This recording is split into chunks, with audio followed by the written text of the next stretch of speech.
Good morning बेटा। आज फिर से एक बार 2 दिन बाद हम लोग मिल रहे हैं एक बहुत इंपॉर्टेंट टॉपिक के लिए, जो हमने पिछले लेक्चर में थोड़ा हिंट दी थी आपको, एम्पियर्स लॉ। बहुत छोटा सा, बहुत प्यारा सा टॉपिक है, बहुत इंपॉर्टेंट है एग्जाम के लिए। इससे क्वेश्चन आता ही आता है, एम्पियर्स लॉ। जैसे आपका गॉस थ्योरम था, वैसा ही आपके पास एम्पियर्स लॉ है। कोई ज़्यादा डिसिमिलरिटीज नहीं है दोनों में, कुछ हैं भी, तो हम वो भी सीखेंगे। तो पहले तो आप लोग इमेजिन, आपको याद कितना है, एक बार गॉस थ्योरम सोचिएगा अपने दिमाग में कि आपको अभी भी स्टेटमेंट याद है। और जिसको याद नहीं है वो फेल होने से कोई नहीं बचा सकता उसको। अब कोई नहीं बचा सकता उसको। गॉस थ्योरम से आसान और ज़्यादा याद, देर तक याद रहने वाला स्टेटमेंट है ही नहीं हमारे पास। तो आपने आपका परीक्षण कर लीजिए आप अभी कि आपको क्या भी याद है। तो एम्पियर्स लॉ में हम आगे बढ़ने से पहले आपको बता दें करते क्या है, ये क्यों बनाया गया। आपने अभी तक 3 डेरिवेशन देखे हैं, तो किसके? मैग्नेटिक फील्ड फाइंड करने के। तो कई बार हम उसी मैग्नेटिक फील्ड को इजीली फाइंड कर सकते हैं with the help of symmetry. तो उसी सिमेट्री कंडीशंस का फायदा उठाने के लिए एम्पियर ने एक लॉ दिया है कि कुछ सिमेट्रिकल सिचुएशंस में इजी होता है मैग्नेटिक फील्ड फाइंड करना इनके तरीके से। जैसे इलेक्ट्रिक फील्ड फाइंड करना आसान हो जाता था गॉस थ्योरम की हेल्प से, वहां पर हम इलेक्ट्रिक फील्ड फाइंड करते थे, यहां मैग्नेटिक फील्ड फाइंड करेंगे। किन सिचुएशंस में? सिमेट्रिकल सिचुएशंस में। आई होप इतनी बात क्लियर है। तो पहला काम, एम्पियर्स लॉ का यूज कहां है? सिमेट्रिकल सिचुएशंस में मैग्नेटिक फील्ड फाइंड करने के लिए। अब देखिए इसका एक बार स्टेटमेंट, सबसे पहले स्टेटमेंट पढ़ेंगे इसका, बहुत ध्यान सुनना। The line integral of B dot dl, line integral of B dot dl, यहां पर B क्या है? मैग्नेटिक फील्ड है, over an imaginary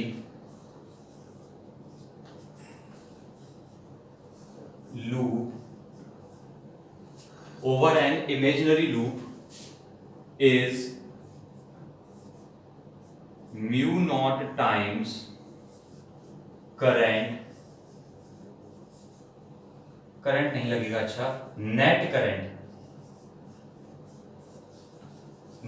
current enclosed by the loop. बहुत छोटा सा आसान सा स्टेटमेंट है, इतना मुश्किल स्टेटमेंट नहीं है ये हमारे पास। तो इसमें कुछ बातों पे हम पहले फोकस करते हैं, एक एक बात पे फोकस करते हैं। सबसे पहली बात, एक इमेजिनरी लूप है। क्या कैलकुलेट करना है? लाइन इंटीग्रल किसका? बी डॉट डीएल का। अभी स्टेटमेंट इसका एक्सप्रेशन की फॉर्म में लिखूंगा। तो इमेजिनरी लूप है, जैसे हमारे पास गॉस थ्योरम में इमेजिनरी सरफेस होती थी। हमने कई तरह की सिलिंड्रिकल और इस तरह की सरफेस यूज की थी, स्फेरिकल सरफेस भी यूज की थी, गॉसियन सरफेस। तो एक इमेजिनरी लूप है, इस इमेजिनरी लूप पर मैंने क्या कैलकुलेट करना है? B dot dl. और ये लूप जो है इसको नाम दे दिया जाएगा, हम इसको नाम दे देते हैं एम्पीरियन लूप। क्या कह देते हैं? Amperian loop. यानी कि सबसे पहला काम मुझे दिख गया, एक इमेजिनरी लूप होगा कहीं कहीं। और क्या है? Net current enclosed by the loop, यानी कि नेट करंट देखनी है। वहां पर क्या देखते थे? नेट चार्ज देखते थे। तो बहुत सारी सिमिलरिटीज हैं। अगर मैं गॉस थ्योरम का स्टेटमेंट लिखूं तो बन जाता है integration E dot d s is equal to charge inside divided by epsilon naught. ये गॉस थ्योरम का स्टेटमेंट था, लिख मत लेना अभी यहां पर, ये गॉस थ्योरम का स्टेटमेंट था। और इसका स्टेटमेंट क्या कह रहा है? Line integral B dot dl is equals to mu naught times current inside the loop। कहां पर b dot dl? Over the loop, loop के ओवर। लूप है यानी कि क्लोज है, और क्लोज है तो यानी कि यहां पर एक सिंबल लग गया लूप का। ये L लगा दिया तो इंडिकेट कर रहा है लाइन इंटीग्रल, आप ना लगाएं तो भी चलेगा। L यानी कि line integral mu naught times current inside the loop. This is the statement of Ampere's law. ये स्टेटमेंट याद रखना पड़ेगा। क्लियर है इतनी बात? आई होप आप सबको इतनी बात तो क्लियर है। आगे लिख लेंगे नोट करके the imaginary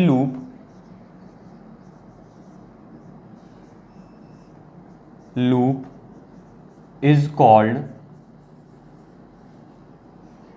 Amperian loop. Empyrean loop, इसको कैसा क्या कहते हैं? एम्पीरियन लूप कहते हैं। अब इस एम्पीरियन लूप का मतलब क्या हुआ कि जिसके अराउंड जिसके लिए मुझे फील्ड निकालना है, फॉर एग्जाम्पल एक ये वायर है, लॉन्ग वायर है, इसके लिए मुझे फील्ड निकालना है, तो मैं क्या करूंगा, एक इमेजिनरी लूप एज्यूम करूंगा। अब वो लूप होना कैसा चाहिए? वो सिमेट्रिकल होना चाहिए। अब मैं लूप की कुछ कंडीशंस लिखाने जा रहा हूं आपको कि लूप कैसा हो। लूप सिमेट्रिकल होना चाहिए। तो अब इस एम्पीरियन लूप के बारे में कुछ जरूरी बातें।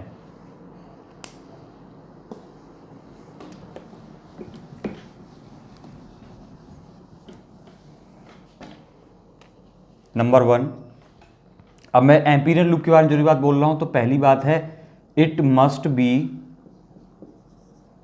सिमेट्रिकल। अब यहीं पर एक बात अधूरी रह गई, सिमेट्रिकल किसके सिमेट्रिकल? किसके सिमेट्रिकल होना चाहिए? जिसका आप फील्ड निकाल रहे हैं उसके फील्ड के सिमेट्रिकल होना चाहिए। जिसका आप फील्ड निकाल रहे हैं उसके फील्ड के सिमेट्रिकल होना चाहिए। या फिर मैं अदर टर्म्स में बोलूं कि लूप पर बहुत सारे पॉइंट्स ऐसे होने चाहिए, ये आप खुद लिख लेंगे, लूप पर बहुत सारे पॉइंट्स ऐसे होने चाहिए जिन पर फील्ड की वैल्यू सेम हो। ये क्या आप बिल्कुल वहीं से कॉपी पेस्ट जैसी बात हो गई है?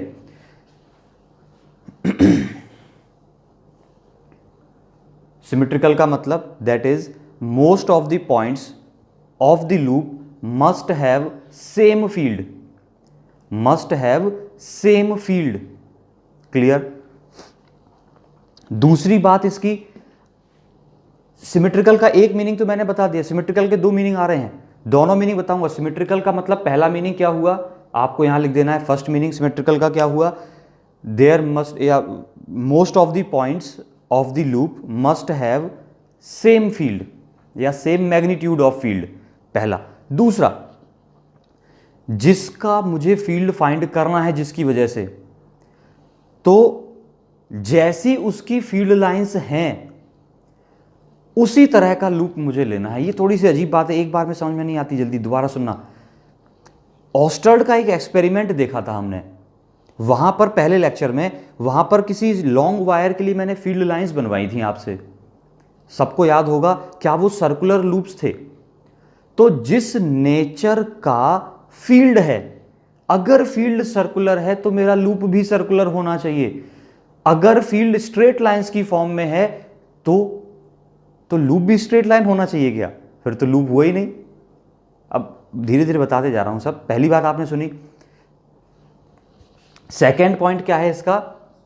सिमेट्रिकल का सेकेंड मीनिंग कि जिस नेचर का फील्ड है या जिस शेप में फील्ड है, बेटर लगेगा, जिस शेप का फील्ड है उसी शेप का हमारे पास लूप होना चाहिए। यानी कि अगर फील्ड सर्कुलर है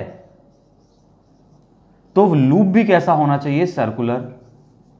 अगर फील्ड, इसी में लिख रहा हूं, अगर फील्ड मेरा स्ट्रेट लाइन की फॉर्म में है, वैसे लूप तो बनते ही बनते हैं, लेकिन कुछ सिचुएशंस में आपको फील्ड स्ट्रेट भी मिलेगा, घबराना नहीं। अगर फील्ड, सिर्फ एक बात सुनना, अगर फील्ड स्ट्रेट है तो हमारा लूप, अब लूप बनाना है, ये एक फील्ड है मेरे पास फॉर एग्जांपल, इसके लिए मुझे लूप लेना है, तो हम कैसा सेलेक्ट करेंगे कि हमारे लूप का कुछ पोर्शन एटलीस्ट स्ट्रेट हो। अब कुछ पोर्शन एटलीस्ट स्ट्रेट हो तो हम वहां पर क्या कर सकते हैं? एक रेक्टेंगल बना सकते हैं। अब ये रेक्टेंगुलर लूप हो गया। हम वहां पर स्क्वायर बना सकते हैं, तो इस तरह की कहानी बन सकती है। तो स्ट्रेट के लिए हम कैसा लूप ले सकते हैं? रेक्टेंगुलर, ये रेक्टेंगुलर लिखा है, स्क्वायर बोल सकते हैं, रेक्टेंगुलर स्क्वायर, किसी भी शेप का ले सकते हैं। मतलब एक तो लूप लेना है, दूसरा फील्ड के सिमेट्रिकल होना चाहिए। दोनों बात समझ गए? तो पहला पॉइंट हमारे पास क्लियर हो गया, मैं ये सब हटा दूंगा। सेकेंड पॉइंट की तरफ बढ़ते हैं। इतने से आपको एक बात तो समझ में आ गई होगी कि एम्पियर्स लॉ लगेगा तब जब आपको फील्ड की डायरेक्शन की समझ है, बस मैग्नीट्यूड नहीं पता है। तो ये भी आप बोल सकते हैं कि एम्पीरियन या एम्पियर्स लॉ तब लगता है सिर्फ वैलिड उस केस में या फायदेमंद उस केस में है जब आपको फील्ड की डायरेक्शन की नॉलेज है। सिर्फ क्या नहीं पता है, मैग्नीट्यूड नहीं पता है, तब तो ये कामयाब है, अदरवाइज कामयाब नहीं है।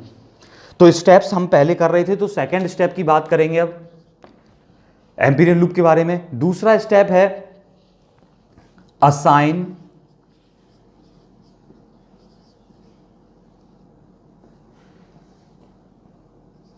ए sense of rotation to the loop. घबराना बिल्कुल नहीं है, ये एकमात्र ऐसा टॉपिक है जिसमें आप एक बार समझ गए तो बहुत कामयाबी मिलेगी, अगले आने वाले चैप्टर में 8th में भी बहुत कामयाबी मिलेगी आपको। तो assign a sense of rotation to the loop. अब मैं एक बार थोड़ा सा इमेजिन करके दिखा रहा हूं आपको, थोड़ा सा एक बार देखिएगा। एग्जाम्पल से लेके चल रहे हैं। ये एक लॉन्ग वायर है, आपको आई होप दिख रहा होगा। ये इसमें करंट है, ठीक है। अब मुझे इस वायर के लिए एक लूप सेलेक्ट करना है। क्या करना है? लूप सेलेक्ट करना है। तो एक पॉइंट यहां पर मैं और ऐड कर सकता हूं, it must pass through the point eight which field is to be calculated. Field is to be calculated.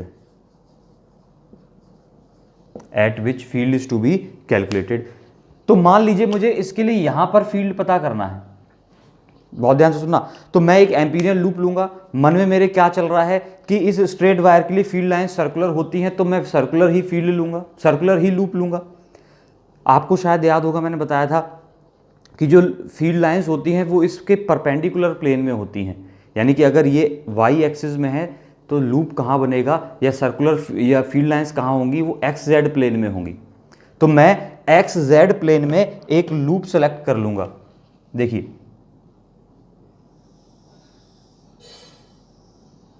ये दिख पा रहा है आपको, एक्स जेड प्लेन में। बहुत केयरफुली देखना, कई बच्चे इसको अधूरा देख पाते हैं। तो क्या सिचुएशन है, ये वायर जो है ये इसको सेंटर मान के, इसके किसी पॉइंट को सेंटर मान के मैंने एक लूप बना दिया है। This loop is called as symmetrical loop और नोन एज एम्पीरियन लूप। इसको एम्पीरियन लूप बोलते हैं। अब मेरा अगला काम क्या है, मैं इसको एक सेंस ऑफ रोटेशन दूंगा। तो यानी कि सेंस ऑफ रोटेशन मैं इसको ऐसे दे सकता हूं, या तो फर्स्ट चॉइस, या फिर मैं इसको ये वाला sense of rotation. Sense of rotation मतलब एक एरो लगाना है आपको, किसी भी डायरेक्शन में लगा सकते हैं। अब वो एरो के पीछे की कहानी क्या है वो समझिए। फॉर एग्जाम्पल सुना मेरी बात बहुत ध्यान से। ये एक लूप है। क्या है? एक लूप है। एक एग्जाम्पल की बात बता रहा हूं बस। इसमें मान लीजिएगा दो वायर इससे पास हो रहे हैं। दो वायर, एक है वायर ए और एक है वायर बी। दो वायर इससे पास हो रहे हैं। वायर ए में करंट जो है वो इनवर्ड जा रही है। इनवर्ड जा रही है मतलब मैंने क्रॉस बना दिया। कितनी करंट इनवर्ड जा रही है? I1। वायर 2 में I2 करंट बाहर आ रही है। I2 डॉट बना दिया तो इसका मतलब बाहर आ रही है। लाइन एक एक सुनी है आपने। I1 करंट अंदर जा रही है, I2 करंट बाहर आ रही है, और ये मेरा लूप है। तो मुझसे पूछा गया कितनी करंट इनक्लोज की है हमारे वायर ने, हमारे लूप के अंदर। अब ये मैं क्यों कर रहा हूं, मुझे इनक्लोज करंट क्यों चाहिए? बिकॉज हमारा जो एम्पियर्स लॉ का फॉर्मूला है वो mu naught times current enclosed पूछता है, आई इनसाइड द लूप। तो आई इनसाइड दो हैं, एक I1 है एक I2 है। अब कितनी नेट करंट हुई, तो आपको एक आइडिया लग रहा होगा कि एक बाहर है एक अंदर है, तो एक पॉजिटिव है एक नेगेटिव है। लेकिन करंट में कौन सी पॉजिटिव कौन सी नेगेटिव है? कुछ लोग बोलेंगे यहां पर एक बहुत प्यारी बात कि सर जो आउटवर्ड है वो पॉजिटिव है। बेटा वो कहानी वेक्टर्स के साथ होती है, current is not a vector. तो हम ये एजम्पशन या ये वाली बात लेके नहीं चल सकते कि जो आउटवर्ड है वो पॉजिटिव है।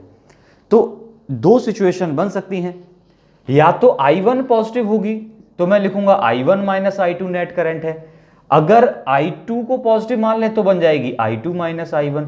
अब इन दोनों में से कौन सा सही है ये मैं नहीं जानता, इसके लिए एक तरीका बनाया गया, और वही तरीका क्या है, सेंस ऑफ रोटेशन। लाइन सुनी, पहले सेंस ऑफ रोटेशन क्यों चूज किया ये पता चली गया होगा, एक बार रिपीट करके देख लेंगे, जल्दी टाइम वेस्ट नहीं करूंगा, आगे बढ़ते हैं। मैं अब बता रहा हूं सेंस ऑफ रोटेशन का काम क्या है। अब इन्होंने बोला कि ऐसा करते हैं कि लूप को एक सेंस ऑफ रोटेशन दे देते हैं, और उस डायरेक्शन में फिंगर्स कर्ल करने पर थंब जिधर जाएगा वो डायरेक्शन पॉजिटिव है। बहुत लंबी सी लाइन, बहुत तेजी से बोल गए हैं सर। सेंस ऑफ रोटेशन दिया, मान लीजिएगा इसको सेंस ऑफ रोटेशन मैंने दे दिया ये वाला, दिखा, ये सिर्फ एक इमेजिनरी बातें चल रही हैं, बिकॉज लूप ही इमेजिनरी है तो ये सब भी इमेजिनरी ही है। तो क्या बोला, जैसा इस लूप को सेंस ऑफ रोटेशन दिया है वैसी ही राइट हैंड की फिंगर्स कर्ल कर लो, वैसी ही राइट हैंड की फिंगर्स कर्ल कर लो। ये कैसे चल रहा था, एंटी क्लॉकवाइज, मैंने एंटी क्लॉकवाइज फिंगर्स कर्ल की तो थंब जो आया वो पॉजिटिव डायरेक्शन ऑफ करंट बताता है। अरे कुछ पल्ले लगी बात, यानी कि अब आप बताइए कौन सी करंट पॉजिटिव हुई, बी वाली या ए वाली। बी में करंट बाहर आ रही थी, क्या बाहर वाली करंट पॉजिटिव हो गई है, तो I2 पॉजिटिव है, तो इन दोनों में से सही कौन सा हुआ, क्या सेकंड वाला सही हो गया, ये वाला गलत हो गया। तो सेंस ऑफ रोटेशन का काम समझ में आया। सेंस ऑफ रोटेशन का काम क्या है, करंट की पॉजिटिव साइड पता करना।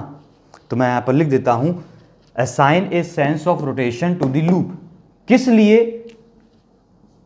to find the positive direction of current, to find the positive direction of current। अब मैं यहां से बहुत सारी पकाऊ बातें हटा दे रहा हूं।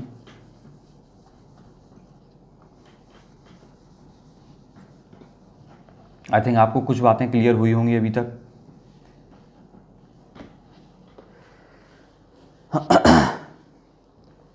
मेरी लाइन सुन ली है।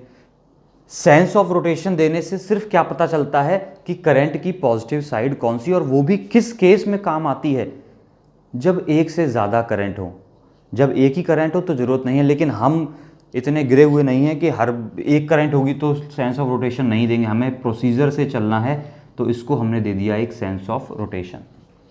क्या ये लूप सभी इमेजिन कर पा रहे हैं, ये लूप ये रखा हुआ है, दिस इज द लूप, ऐसे, और यूं करें, अब ये क्या है, ये सेंस ऑफ रोटेशन है। चलिए इतनी बात समझ गए आप। अब तो अब बता दीजिएगा, क्या ये करंट जो मैंने बोली है ये पॉजिटिव है या नेगेटिव है। क्या दिख रही है कि जैसी सेंस ऑफ रोटेशन है मैंने वैसी ही राइट हैंड की फिंगर्स को घुमा दिया, ये घुमा दिया मैंने, जैसी सेंस ऑफ रोटेशन है ये सेंस ऑफ रोटेशन, मैंने ऐसी फिंगर्स को घुमा दिया तो थंब जा रहा है अपवर्ड, यानी कि अपवर्ड साइड पॉजिटिव है। क्या यही तरीका था हमारे पास फील्ड निकालने का, यही तरीका तो था। तो यानी कि कुछ नई बातें नहीं बता रहा हूँ, एक ही तरीका तो बता रहा हूँ, हर बात के लिए एक तरीका है हमारे पास और सेम तरीके से फॉलो कर रहे हैं। तो ऐसे रोने मत लग जाना कि सर ये तो बहुत ज़्यादा एकदम खतरनाक सी बातें होती जा रही हैं। एक ही काम तो कर रहे हैं, बस राइट हैंड ले रहे हैं घुमा रहे हैं, राइट हैंड ले रहे हैं घुमा रहे हैं, कुछ नहीं कर रहे इसके अलावा। तो मैंने क्या कर दिया, सेंस ऑफ रोटेशन दे दिया, अपवर्ड डायरेक्शन करंट की पॉजिटिव, यानी कि ये करंट अब मेरी कैसी हो गई है, पॉजिटिव हो गई है। तीन काम समझ में आ गए। पहला काम, सिमेट्रिकल लूप लिया, सेंस ऑफ रोटेशन दिया, ये पास होना चाहिए उस पॉइंट से जहां पर फील्ड निकल रहा है। अगला काम मेरा फिर वही होगा, फिर तो मैं सीधे से आगे बढ़ जाऊंगा, B dot D L calculate करूंगा और म्यू नॉट आई के इक्वल रख दूंगा इंटीग्रेशन करता हुआ। अब यहां पर एक बात आती है कि हमने स्टेटमेंट लिखा था B dot D l mu not times I inside. एक एक बात समझ लेना, आज का ही लेक्चर इंपॉर्टेंट है, आज का मिस तो आगे कहानी खत्म, आज का बहुत जरूरी लेक्चर है। अब मेरी बात सुनना, बी डॉट डीएल में बी क्या है और डीएल क्या है, सुनना। इस वायर की वजह से जो फील्ड है वो बी है, यानी कि अब यहां पर सिर्फ एक वायर है, आप कोई भी सिचुएशन हो सकती है, तो फील्ड किसका होगा? जो सोर्स है, ठीक है, फील्ड किसका है? सोर्स का है। अब डीएल क्या है? डीएल एक बहुत छोटा एलिमेंट है। अब ये मैं सब हटा दूं क्या? थोड़ा बहुत तो अच्छा नहीं लग रहा है, अब ये बहुत देर हो गई है। डीएल क्या है? Small element on Amperian loop. ये लाइन बहुत मस्ट है बच्चे, यही भूल जाते हैं। डीएल क्या है?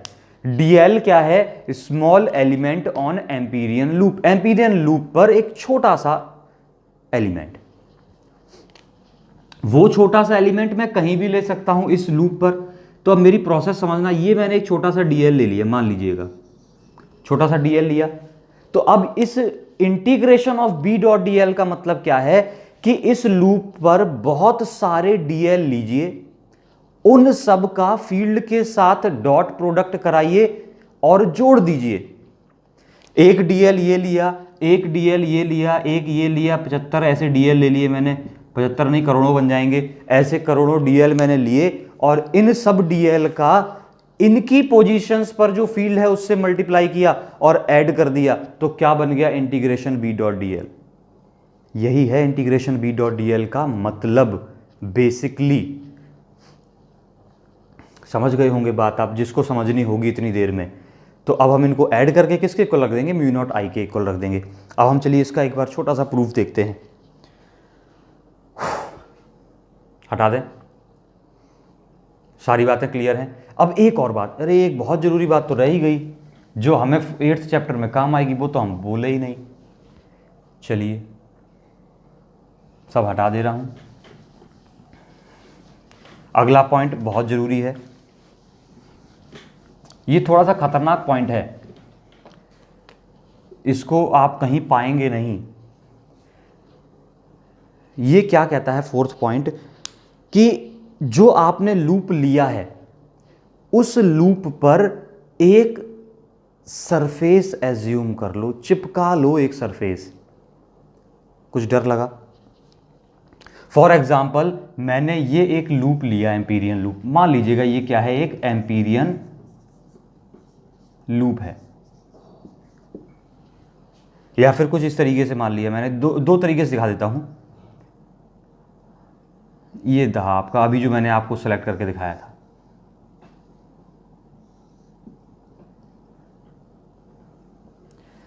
ये प्लेन रखा है एक्स जेड प्लेन में। तो जो लूप आपने लिया है उसको आपने सेंस ऑफ रोटेशन भी दे दिया, इतना सब काम आप कर चुके हैं। अब क्या करना होता है? इस लूप से एक सरफेस चिपकानी होती है मन में। वो बहुत रेयर केसेस में ऐसा हम करते हैं, लेकिन हमें पता होनी चाहिए बात कि इस पे हम एक सरफेस चिपका लेते हैं। तो जनरली हम इस पे एक फ्लैट सरफेस चिपकाते हैं। फ्लैट सरफेस का मतलब एक ऐसी सरफेस इमेजिन कर लेते हैं इस पर। ये एक तरीके से आप इमेजिन कर सकते हैं जैसे बैडमिंटन का रैकेट होता है ना, जो बैडमिंटन गेम होता है, टेनिस वाला रैकेट होता है, वो रैकेट में क्या रहती है? एक ऐसा मुखड़ा होता है, ये थोड़ा सा एक लूप बना रहता है और यहाँ पर नेट लगी रहती है, जो पूरा एक इसकी पावर रहती है, ये नेट रहती है। क्या इमेजिन कर पा रहे हैं? तो उसका जो लूप है वो बाउंड्री क्या है? लूप है। और जो इसमें नेट लगी है वो एक सरफेस की तरह है। ऐसी ही सरफेस हम यहां पर लूप के साथ इमेजिन करते हैं। ऐसी ही सरफेस हम लूप के साथ इमेजिन करते हैं जनरली। लेकिन एम्पियर ने क्या बोला कि कोई भी सरफेस ले लो, कोई भी सरफेस एक्स वाई जेड। आप चाहे तो ये रैकेट वाली सरफेस लें, चाहे इसके ऊपर क्या चढ़ा दें, एक सरफेस आप इमेजिन कर सकते हैं। कैसी? बहुत बुरी सी। अरे पन्नी देखिए, पन्नी, जिसको आपने कहीं बचपन में देखा होगा। जिन बच्चे, छोटे छोटे बच्चे जिनके पास पतंग नहीं होती है उड़ाने के लिए, काइट्स जिनको बोलते हैं, पतंग नहीं है, तो वो पॉलीथीन जिसमें सामान रख के लाते हैं ना, उसमें धागा बांध के वही उड़ा देते हैं, हवा चलती है तो।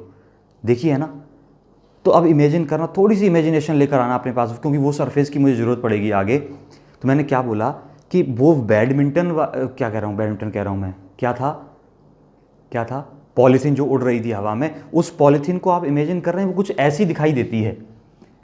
कुछ उसका मुंह ऐसे होता है, यहाँ पर बंधी होती है और कुछ इस तरीके से उड़ रही होती है वो पन्नी, अगर आपने देखा हो। या फिर आजकल तो बहुत अच्छे ऐसे कंडीले चल रहे हैं, हम कहाँ पहुँच गए पॉलीथीन के ऊपर, ऐसे कंडीले उड़ाए जाते हैं, आपने देखे होंगे। रात में अभी उड़े थे थोड़े दिन पहले, 15 अगस्त पे भी उड़ाई थी कुछ लोगों ने। तो ये आप देख रहे हैं, क्या ये ऊपर वाली ये एक सरफेस दिख रही है आपको, ये जो पॉलीथीन की ऊपर की सरफेस होगी, this is also a surface. क्या ये एक लूप है और इस लूप के ऊपर सरफेस कौन सी लगी हुई है, ये सरफेस चिपका दी है, दिख गई। यहां पर इस लूप के ऊपर कौन सी सरफेस चिपकी हुई है, बैडमिंटन वाली। यानी कि कोई भी सरफेस आप चिपका सकते हैं, हर केस में फील्ड वेरी नहीं करना चाहिए, कुछ भी वेरी नहीं करना चाहिए, ये एम्पियर ने बोला था। क्या ये सरफेस आपको इमेजिन हो गई है? हम ये सरफेस भी ले सकते हैं, ये भी ले सकते हैं, समझे कुछ? ये आपको इमेजिन करनी जरूरी, क्योंकि 8th चैप्टर में यहीं से शुरुआत होगी, चैप्टर की शुरुआत इसी स्टेटमेंट से होगी। आई थिंक आपको इमेजिन हो पा रही है ये सरफेस। चलिए, तो हम सरफेस लेते हैं और लेकर चलेंगे, लेकिन अगर ना भी लें तो भी आप ऐसा मन में सोचिएगा नहीं सर ने ली नहीं है, बिकॉज हमें इस चैप्टर में, पर्टिकुलर चैप्टर में इसकी नीड नहीं है सरफेस की, ठीक है।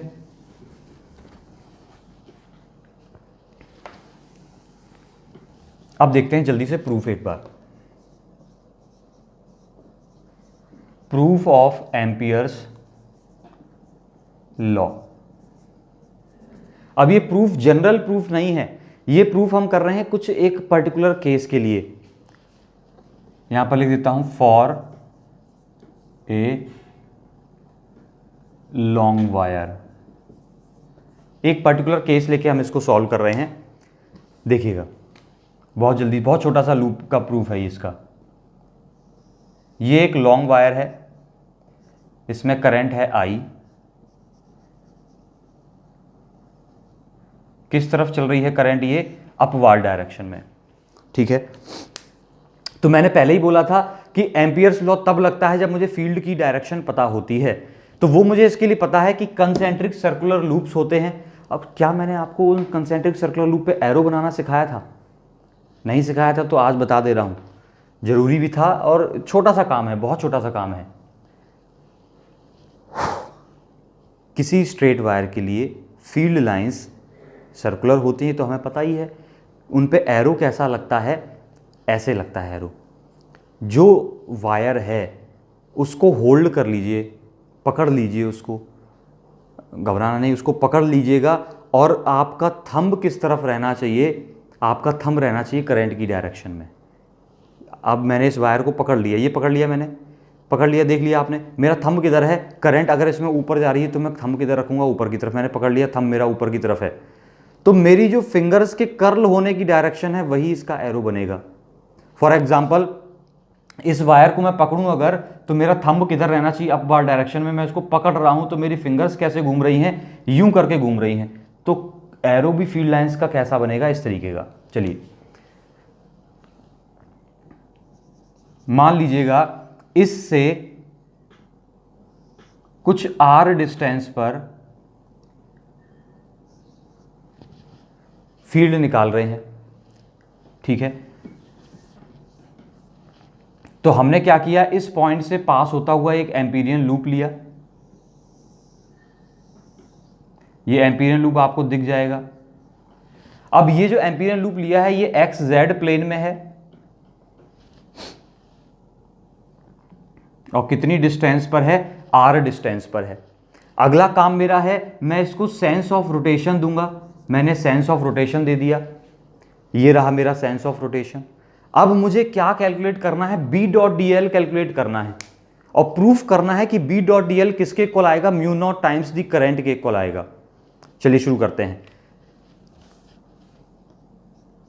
b dot D L calculate करना है सबसे पहले तो dl क्या था, इस लूप पर एक छोटा सा एलिमेंट था, तो इस लूप पर एक छोटा सा एलिमेंट मैंने ले लिया है।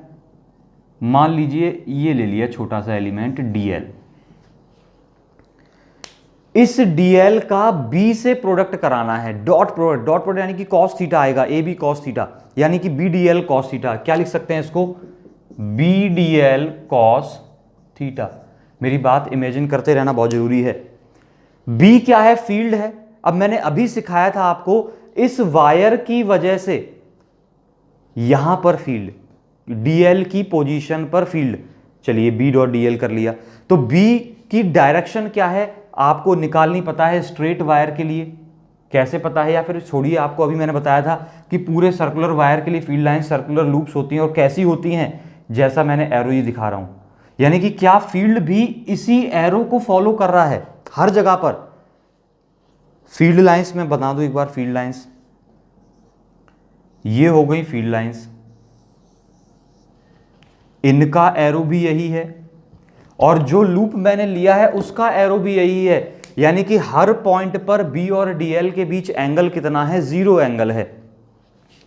अगर 0 एंगल मुझे दिख रहा है तो मैं इसको लिख सकता हूं सीधा सीधा cos 0 यानी कि 1, तो ये बन गया बी डीएल। क्लियर है?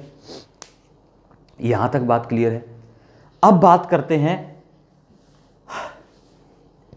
इंटीग्रेशन बी डॉट डीएल की। इंटीग्रेशन बी डॉट डीएल क्या बन गया?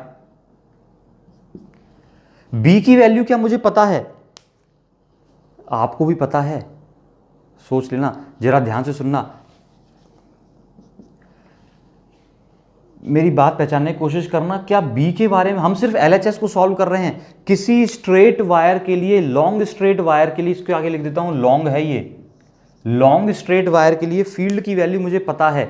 क्या होती थी आपको शायद याद होगी, mu naught upon 4 pi 2i upon ए। क्या यही होती थी? Mu naught upon 4 pi 2i upon ए। तो बी को मैं बाहर लिख रहा हूं, बी को बाहर लिख लिया, क्या बच गया? Integration of DL. अब यहीं पर एक बात और सीख लेना, बी को बाहर क्यों लिख पाए? ये थोड़ी सी बातें ऐसी हैं जो पहले दिन हमें सीखनी पड़ती हैं। बी को इंटीग्रेशन के बाहर तब लिख सकते हैं जब बी कांस्टेंट हो, और बी कांस्टेंट कब होगा? देखना जरा, क्या इस वायर से इस लूप के जितने भी पॉइंट हैं, जितने भी डीएल हैं, क्या वो सभी सेम डिस्टेंस पर हैं? अगर डिस्टेंस सेम है इसका मतलब फील्ड भी सेम रहेगा। फील्ड डिस्टेंस के साथ वेरी करता था, अब फील्ड वेरी नहीं करेगा, यानी कि सभी पॉइंट्स पर बी कैसा है? सेम है। तो मैंने बी को इंटीग्रेशन के बाहर लिख लिया। क्या इतनी लाइन सुन गए आप?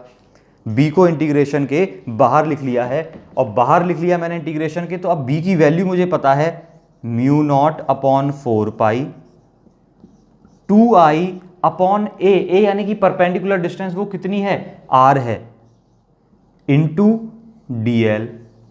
डीएल का मतलब आप जानते हैं, इन सभी डीएल्स को जोड़ेंगे तो क्या बन जाएगी? सरकमफ्रेंस बन जाएगी, और सरकमफ्रेंस मतलब mu naught upon 4 pi 2i upon R into 2 pi R. Circumference यानी कि 2 पाई आर। कुछ कैंसिल हुआ, आर से आर कैंसिल हुआ, पाई से पाई कैंसिल हुआ। क्या 2 से और 2 मिलके 4 हो गया? 4 से 4 भी खत्म, तो कितना बचा? म्यू नॉट टाइम्स आई। क्या ये बचा? ये हम क्या लेकर चले थे? एलएचएस लेकर चले थे, और एलएचएस की वैल्यू कितनी आ गई? Mu not I. क्या आई करंट ही तो है इस लूप के अंदर? यही तो प्रूफ हुआ। तो हमारा प्रूफ क्या हुआ? एलएचएस, ये मैथ में पढ़ा होगा, एलएचएस जानते होंगे, LHS is equals to RHS. ये मैथमेटिक्स की तरह प्रूफ किया है हम लोगों ने। एलएचएस उठाई, सॉल्व करते गए तो किसके इक्वल आ गई? आरएचएस के इक्वल आ गई, दिख रही होगी शायद। तो this is our basics of proof of Ampere's law. बहुत छोटी सी बात कर रहा हूँ, यहीं पे खत्म करूंगा लेक्चर को। अब इस एम्पियर्स लॉ की हेल्प से कल इसके एप्लीकेशन शुरू करेंगे। आज छोटा लेक्चर बना रहा हूं। क्या बोला?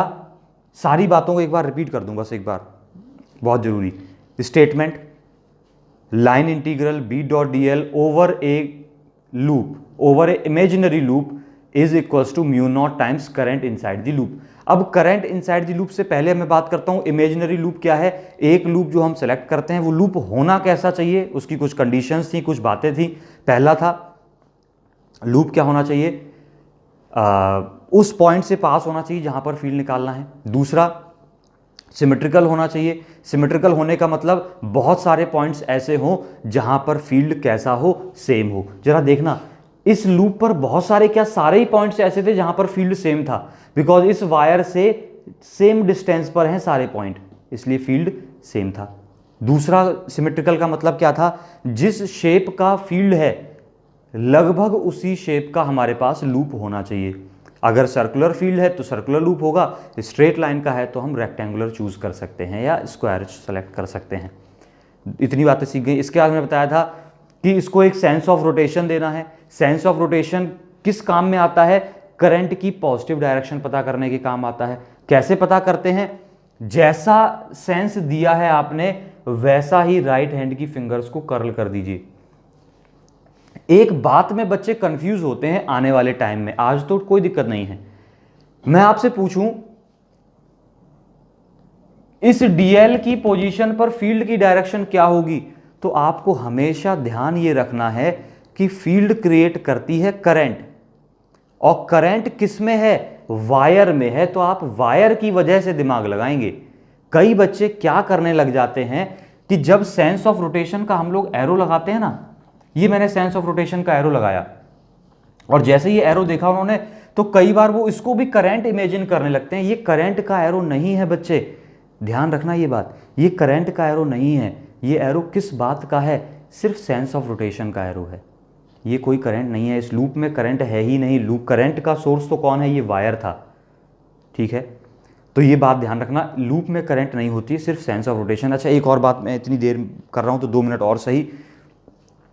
अगर मैं इस सेंस ऑफ रोटेशन को पलट दूं, यानी कि ये अभी ऐसा लगा है सेंस ऑफ रोटेशन, अगर मैं इसको घुमा दूं तो क्या आंसर पे कोई फर्क पड़ेगा, ये भी सीखना जरूरी है हमारे लिए। मैं जरूर सिखाता हूं ये बात भी, ताकि बेसिक कंसेप्ट क्लियर हो। तो एक बार क्या सेंस ऑफ रोटेशन पलट के देख लें, डायग्राम दोबारा बना के दिखा रहा हूं, जो पहली बार में नहीं सीखे उनके लिए। क्या करने जा रहा हूं मैं, सेंस ऑफ रोटेशन पलटने जा रहा हूं। ये वायर है, ये करंट है आई, मैंने लूप सेलेक्ट किया। अब लूप सर्कुलर क्यों लिया ये तो पता चल गया होगा ना अब तक, बिकॉज हमारा फील्ड भी कैसा है, सर्कुलर है। चलिए ये डिस्टेंस तो पता ही है आपको, आर है। मैंने सेंस ऑफ रोटेशन इस बार अपोजिट कर दिया, ये कर दिया सेंस ऑफ रोटेशन, ध्यान देना। अब फिर से मैं क्या करूंगा, B dot D L calculate करूंगा, ये रहा मेरा डी एल, ठीक है। अब देखना बी डॉट डी एल यानी कि B D L cos theta,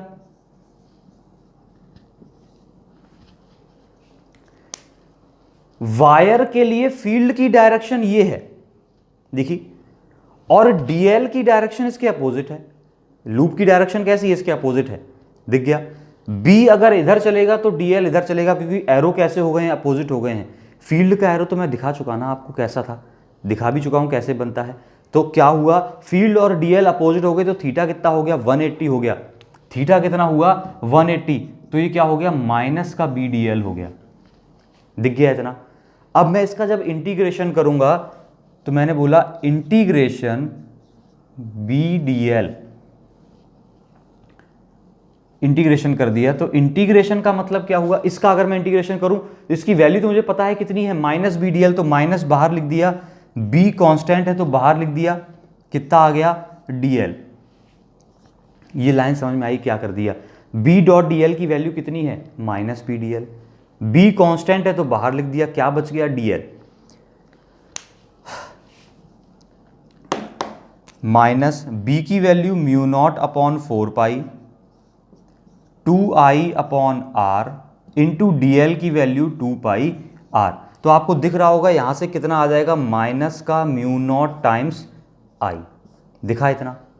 क्या ये अभी आरएचएस के इक्वल है, बिल्कुल है। आरएचएस क्या कहती थी, mu naught times current enclosed by the loop.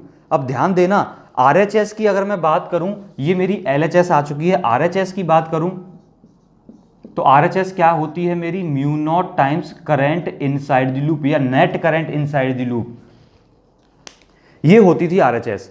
अब net current inside the loop जरा फाइंड करना आप कितनी है। इस लूप के अंदर बेसिकली हम क्या देखते हैं, इस सरफेस को, इसके अंदर एक सरफेस इमेजिन जो हमने करनी बताई थी, इस सरफेस को काट के कितनी करंट निकल गई है, तो कितनी करंट निकल रही है सरफेस को काट के, आई करंट, दिखा इतना। अब इस आई करंट की डायरेक्शन कैसे देखते थे, ये मैंने बताया था, आई करंट पॉजिटिव होगी या नेगेटिव होगी। करंट किधर जा रही है, ऊपर जा रही है, और हमारा लूप कह रहा है कौन सी डायरेक्शन पॉजिटिव है, जरा देखना। क्या ये सेंस ऑफ रोटेशन का एरो है, ऐसे सेंस ऑफ रोटेशन है ना, तो मैं ऐसे ही राइट हैंड की फिंगर्स को कर्ल करूं, देखना जैसा ये है ऐसे ही कर्ल करूं तो थंब किधर जा रहा है, डाउनवर्ड, यानी कि डाउनवर्ड डायरेक्शन करंट की पॉजिटिव है, तो अपवर्ड वाली कैसी है, नेगेटिव है। यानी कि आई इनसाइड की वैल्यू कितनी है, म्यू नॉट माइनस आई। क्या ये माइनस म्यू नॉट आई हो गया? क्या अब LHS और RHS दोनों इक्वल दिख रहे हैं, यानी एम्पियर्स लॉ वैलिड है, कोई फर्क नहीं पड़ रहा, चाहे मैं सेंस ऑफ रोटेशन इधर लगाऊं चाहे उधर लगाऊं, कुछ फर्क नहीं पड़ रहा। इस लेक्चर को 2 बार देखिए, इसीलिए छोटा बनाया है ताकि आगे वाले टॉपिक हमें क्लियर हों।